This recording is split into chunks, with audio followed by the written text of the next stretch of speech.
नमस्कार, जय हिंद साथियों।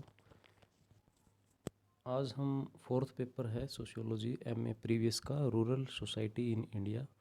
इसकी 5 यूनिट है। पहली यूनिट में 3 टॉपिक आपके दे रखे हैं। जो रूरल सोशल स्ट्रक्चर है उसके 3 टॉपिक हैं। एक तो पीजेंट्स और एग्रेरियन सोसाइटी जो है उसके कैरेक्टरिस्टिक्स बतानी है, और दूसरा टॉपिक लिटिल कम्युनिटी क्या है, और तीसरा टॉपिक है रूरल सोशल सिस्टम। ठीक है, 3 टॉपिक है। तो पहला टॉपिक करते हैं, पीजेंट सोसाइटी जो है उसकी कैरेक्टरिस्टिक्स क्या है, विशेषताएं क्या है। तो देखते हैं, शुरू करते हैं पहला टॉपिक। तो ये क्वेश्चन है, कृषक समाज। पीजेंट क्या होता है? कृषक, खेती या ज़मीन से जुड़ा हुआ जो है प्रत्यक्ष या अप्रत्यक्ष रूप से सॉरी वो कृषक है, पीजेंट है, एग्रेरियन है। तो यहाँ से शुरू करते हैं। वैसे ये पीडीएफ है आपकी 50 पेज की। तो ये इसका डिस्क्रिप्शन में लिंक मिल जाएगा आपको टेलीग्राम चैनल का, वहाँ जाके सीधा डाउनलोड करके, किसी के पास बुक नहीं है तो जो पहली 2 यूनिट है वो पूरी डाल रखी है, ये देख लेना। और एक टॉपिक इस वीडियो में हम करने जा रहे हैं, अगला टॉपिक भी करवाएंगे। तो कृषक समाज, पीजेंट सोसाइटी बेसिकली होता क्या है? इस अवधारणा को सबसे पहले जो है वो रॉबर्ट रेडफील्ड ने दिया था। रॉबर्ट रेडफील्ड ने। तो कृषक समाज या कृषक समुदाय ग्रामीण समाजशास्त्र की अत्यंत महत्वपूर्ण मूल अवधारणा है। ठीक है।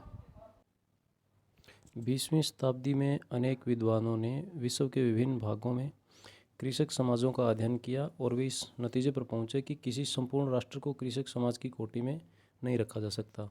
भारत में फिर भी कृषक समुदाय पाए जाते हैं, लेकिन समग्र रूप से भारतीय ग्रामीण समाज एक कृषक समाज है ऐसा नहीं माना जा सकता।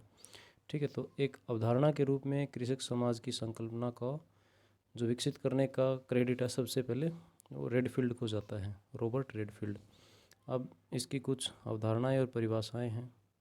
तो इसके संदर्भ में सबसे ज़्यादा 2 या नाम हम लोगों ने याद रखने, एक तो रॉबर्ट रेडफील्ड और एक है आंद्रे बिताई।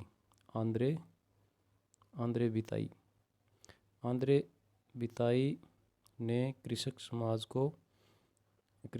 के ऊपर जो है वो 6 essays in comparative sociology book लिखी है इन्होंने। ठीक है। और इन्होंने कृषक समाज के ऊपर 3 अर्थों पर प्रकाश डाला है। पहला तो कहता है कि कृषक जो है वो भूमि से जुड़ा हुआ होता है, आंद्रे बिताई है। ठीक है। तो इस बुक में कहता है कि कृषक जो है वो भूमि से जुड़ा हुआ होता है। वह न केवल भूमि पर रहता है वरन उसे अपने श्रम से लाभदायक बनाता है। कानूनी दृष्टि से वह भूमि का मालिक उसको, या फिर उसको किराए पर जोतने वाला, या फिर किराए के या ठेके पे ज़मीन लेते हैं ना वो, और वो नहीं है, खुद की ज़मीन नहीं है तो श्रमिक होगा, ज़मीन पर काम करने वाला होगा। यानी कि प्रत्यक्ष या अप्रत्यक्ष रूप से देखें तो उनकी आय का साधन, जीविकोपार्जन का साधन ज़मीन है। तो यानी कि कृषक जो है वो किसी न किसी तरीके से ज़मीन से जुड़ा हुआ है, भूमि से जुड़ा हुआ है। परंतु इन सब स्थितियों में वह अपनी आजीविका श्रम द्वारा कमाता है। ठीक है। कुछ लोग कृषक शब्द का प्रयोग भूस्वामी किसानों के लिए करते हैं, तो कुछ अन्य इसमें किराए पर जो ठेके पे ज़मीन लेते हैं या भूमिहीन श्रमिकों को भी सम्मिलित करते हैं। ठीक है। तो ये पहला तर्क दिया इन्होंने। दूसरी बात में कहते हैं आंद्रे बिताई कि अधिकांश समाजों में जो कृषक होगा उसकी स्थिति निम्न होगी, उसकी स्थिति जो है वो निम्न होगी। अच्छा, जो लोग कृषक के परिश्रमी, सरल एवं मितव्ययी होने की प्रशंसा करते हैं, स्वीकारते हैं कि समाज में उनकी प्रतिष्ठा ऊंची नहीं होती है। ठीक है। तो यानी कि दूसरा पॉइंट क्या बताया बिताई ने कि अधिकांश समाजों में जो है वो निम्न स्थिति होगी किसान की, कृषक की। और ये पढ़ लेना। इसके बाद तीसरा पॉइंट वो कहता है कि किसानों और मजदूरों का प्रतिपक्ष अथवा पूरक माना जाता है। यानी कि आंद्रे बिताई मानता है कि जो किसान वो शोषित वर्ग और जो शोषण करने वाला वर्ग है उसके बीच की कड़ी है। यानी कि शोषण करने वाला तो हो गया अभिजात, यानी कि ऊपर के लोग हो गए जो बड़े रसूखदार हैं, और जो छोटा यानी कि एक तरह से मिडिल फैमिली टाइप के लोग हैं वो इसके अंतर्गत आते हैं, जो ज़मीन से जुड़े हुए हैं। यानी कि आंद्रे बिताई का मानना है कि भारतीय समाज में ग्रामीण खंड के लिए इस शब्दावली का प्रयोग उचित नहीं है, यद्यपि अन्य समाजों में ग्रामीण खंड इस शब्दावली के अंतर्गत आ सकते हैं। ठीक है, तो ये देखो यहाँ से कहता है कि दूसरे शब्दों में कृषकों को और श्रमिकों को एक श्रेणी में रखा जाता है। ऐसा मानने से यह स्पष्ट होता है कि कृषकों को विभिन्न वर्गों द्वारा शोषण होता है। एक तरफ शोषित वर्ग आता है और दूसरी तरफ शोषण करता आता है। ठीक है, तो ये 3 पॉइंट बताए बिताई ने, आंद्रे बिताई। इन्होंने क्या किया था, तमिलनाडु के एक तंजौर जिला है, उसका गांव है, उस गांव पर अध्ययन किया इन्होंने। लगभग 400 के आसपास 392 कुछ परिवारों पर अध्ययन किया इन्होंने, और अपनी पुस्तक भी लिखी इन्होंने। और उस गांव का नाम था अगरपुरम, और उन्होंने जो आंद्रे बिताई थे उन्होंने उस गांव को श्रीपुरम कहा था। ठीक है, अच्छा, तो कृषक की परिभाषा 3 तरह से दी आंद्रे बिताई ने। ये हो गया, एक तो मजदूरों का प्रतिपक्ष या पूरक माना, यानी कि बीच की कड़ी, शोषणकर्ता और शोषण, जो शोषित वर्ग और शोषणकर्ता के बीच आता है कृषक वर्ग। दूसरा ये कहता है कि अधिकांश समाजों में इनकी निम्न स्थिति होती है। तीसरा ये कहता है कि कृषि से जुड़ा हुआ होता है। तो आंद्रे बिताई ने इस तरह से अपनी जो बुक है 6 एसेज इन कंपैरेटिव सोशियोलॉजी, इसमें ये बताया कि कृषक क्या है। ठीक है, इसके बाद जो आपका रेडफील्ड है, उन्होंने क्या बताया था किसान को, इन्होंने पीजेंट्स सोसाइटी एंड कल्चर, ये पुस्तक लिखी थी इन्होंने। ठीक है, और पहले मानव शास्त्री माने जाते हैं ये, इसका अवधारणा को देने वाले रॉबर्ट रेडफील्ड। तो इन्होंने किसान को किस तरह से परिभाषित किया था। रेडफील्ड के अनुसार जो छोटे किसान हैं, छोटे उत्पादनकर्ता जो स्वयं के उपभोग के लिए उत्पादन करते हैं, कृषक कहलाते हैं। ठीक है, यानी कि एक तरह से कहें तो खुद के पैदा करने के लिए हो जाए, थोड़ा बहुत गुजारा हो जाए, बस वही किसान या कृषक हैं। लेकिन यह परिभाषा इतनी व्यापक है कि इसके अंतर्गत मलाया के मछुआरे आ जाएंगे, और कुछ शिकार करने वाले व फल फूल एकत्रित करने वाले लोग भी इसमें आ जाएंगे। ठीक है, इसलिए आगे आपने यानी कि रेडफील्ड ने उन छोटे उत्पादकताओं को ही कृषक माना है, जो अपनी आजीविका और जीवन का ढंग भूमि जोत कर ही चलाते हैं। ठीक है, तो ये रेडफील्ड ने कृषक इनको माना है, जो छोटे उत्पादन करता है और स्वयं के उपभोग के लिए ही उत्पादन।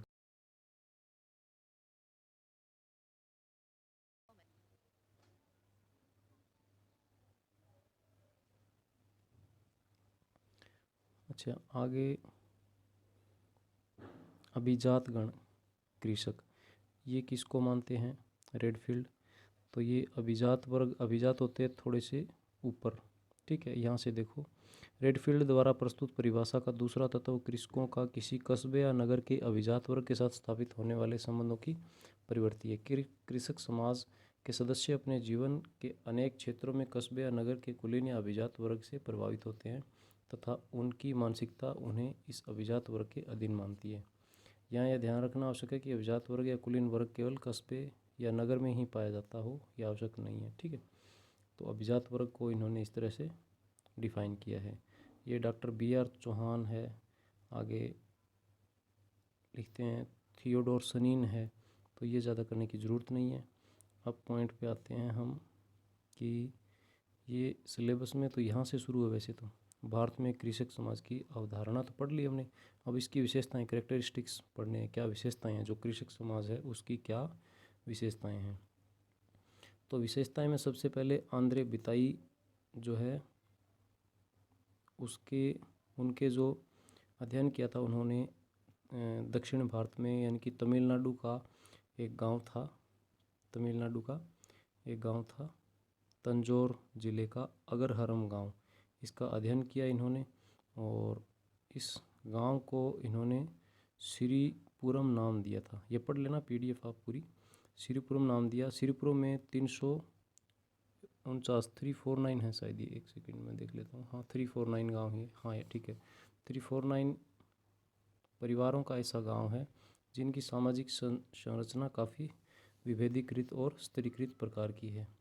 इनमें से जो 92 परिवार हैं वो ब्राह्मणों के हैं और वो अलग ही मोहल्ले में रहते हैं, ठीक है। जो और इनसे बिल्कुल अलग हैं जो ब्राह्मण परिवार हैं 92, वो पूरे जो है गांव से अलग ही, उनकी संस्कृति, भाषा, रहन सहन, वस्त्र, बोलचाल, यानी कि सब उनसे अलग है, ठीक है। तो इन्होंने जो अगरहरम गांव को श्रीपुरम नाम दिया था, उसमें ये देखो यहाँ से, अब यहाँ इसमें इम्पोर्टेंट चीज़ दे रखी है कि श्रीपुरम के समान ही ब्राह्मण ग्राम सारे भारत में पाए जाते हैं। गांव में ब्राह्मणों के अलावा राजपूत जाति के लोग, जागीरदार, जमींदार, ठिकानेदार, उच्च परिस्थिति का मतलब स्टेटस होता है, ठीक है, वाले मुसलमान लोग भी स्वयं खेत नहीं जोतते बल्कि निम्न जाति के किराएदारों से जुतवाते हैं। इस गांव में खेती करने वाली जातियों के 3 प्रमुख समूह वेलावास, कालावास, पाड़ियाचिस पाए जाते हैं। इन्हीं समूह से मिलकर गांव का कृषक वर्ग बना है। यद्यपि ये भूस्वामी कृषक होने के बजाय किराए पर भूमि जोतने वाले काश्तकार हैं, ठीक है। अच्छा, अब ये तो हो गए ऊपर, ये तो हो गए ऊपर के जिनके पास ज़मीनें हैं खुद की, और ये हो गए इनके एक तरह से श्रमिक कह लीजिए, इनके लिए काम करने वाले। यद्यपि ये भूस्वामी कृषक होने की बजाय किराए पर भूमि जोतने वाले काश्तकार हैं। अतः स्पष्ट है कि श्रीपुरम एक ऐसा गांव है जिसे कृषक गांव नहीं कहा जा सकता, ठीक है। अब इनके बाद गिलबर्ट एटनी आते हैं। इन्होंने श्रीपुरम के विपरीत प्रकार के तंजौर, उसी ज़िले के गांव किला उलूर था ये, का उल्लेख किया है, ठीक है। इस गांव में क्या है, कृषकों का गांव कहा जाता है। यद्यपि इसमें कई जातियों के लोग पाए जाते हैं जो सब के सब भूस्वामी काश्तकार नहीं है, ठीक है। कई जातियों के लोग हैं, सबके पास जो है वो, जैसे श्रीपुरम में ज़मीनें थी, सबके पास पर्याप्त ज़मीनें, इतनी ज़्यादा ज़मीनें नहीं है कि वो इस तरह से काम करवाएं, तो भूस्वामी काश्तकार नहीं है। इस गांव की आधी से अधिक आर्थिक दृष्टि से सक्रिय जनसंख्या भूस्वामी काश्तकारों से मिलकर बनी है एवं यहाँ बंटाईदारी में खेती का कम महत्व है, ठीक है। तो इस गांव में भूमिहीन श्रमिक भी पाए जाते हैं, यहाँ किराए पर भूमि जोतने हेतु देने वालों का कोई पृथक वर्ग नहीं पाया जाता है, अलग से वर्ग नहीं है इनका, ठीक है। तो एक पॉइंट हो गया ये, जो है वो जो पीजेंट के कैरेक्टरिस्टिक्स है, पीजेंट सोसाइटी यानी कि जो कृषक समाज है उसकी एक विशेषता ये हो गई इस तरह से कि किस तरह से रहते हैं और गांव में, ठीक है। तो ये विश्लेषण लिख देना आप। भारतीय गांव की प्रकृति जटिल है, ठीक है, पहला ही पॉइंट है ये, भारतीय गांव की प्रकृति जटिल है। आंध्री बिताई का विश्लेषण है, भारतीय गांव की प्रकृति जटिल है, ये पहली विशेषता होगी एक तरह से। दूसरा पॉइंट है सामाजिक प्रतिष्ठामूलक विश्वासों, मूल्यों एवं मनोभावों का प्रभाव, ठीक है। तो इसमें क्या आता है, इसमें यहाँ से देखेंगे, इसी तरह स्वयं खेती नहीं जोतने वाले भूस्वामी परिवारों के पुरुषों जो सामाजिक दृष्टि से परिवार की प्रतिष्ठा नीची हो जाने के डर से खेत पर काम नहीं करते, उन्हें क्या कृषक परिवार कहा जाए। ये धारणाएं सांस्कृतिक रूप से विशिष्टता लिए हुए होती हैं और एक समाज तथा दूसरे समाज, यहाँ तक कि एक ही समाज के विभिन्न स्तर के लोगों में अलग अलग होती है, ठीक है। जबकि बिताई के अनुसार यदि हमें कृषक परिवारों या समुदायों का अधिक अर्थपूर्ण ढंग से अध्ययन करना है तो इन विश्वासों, मूल्यों और मनोभावों पर विशेष ध्यान देना होगा, तभी हम वास्तविकता को समझ सकेंगे, ठीक है। यानी कि इस से क्या समझ सकते हैं, इस बात से कि गांव में रहने वाले सभी लोगों को कृषक नहीं माना जा सकता, ठीक है। तीसरे पॉइंट में कहता है कि भारतीय परिस्थिति में कृषक समाज को अवशिष्ट श्रेणी नहीं माना जा सकता। तीसरे पॉइंट में रेडफील्ड ने कहा है इस बात को। तो रेडफील्ड और जो आंद्रे बिथई है दोनों का इकट्ठा ही चल रहा है एक तरह से अभी। तो रेडफील्ड कहता है कि भारतीय परिस्थिति में जो कृषक समाज है उसको अब अवशिष्ट श्रेणी नहीं माना जा सकता। अवशिष्ट से क्या मतलब है, जैसे रेडफील्ड ने कृषक समाज को एक अवशिष्ट श्रेणी माना है, ठीक है। अर्थात ग्रामीण भारत से जनजातीय भारत को अलग करने के बाद जो शेष बचता है, यानी कि ग्रामीण भारत से जनजातीय जो जनजातियाँ हैं जैसे भील गौंड इस तरह से, तो इनको अगर भारतीय समाज से जनजातियों को अलग कर दें तो जो शेष बचता है उसे रेडफील्ड ने कृषक समाज माना है, ठीक है।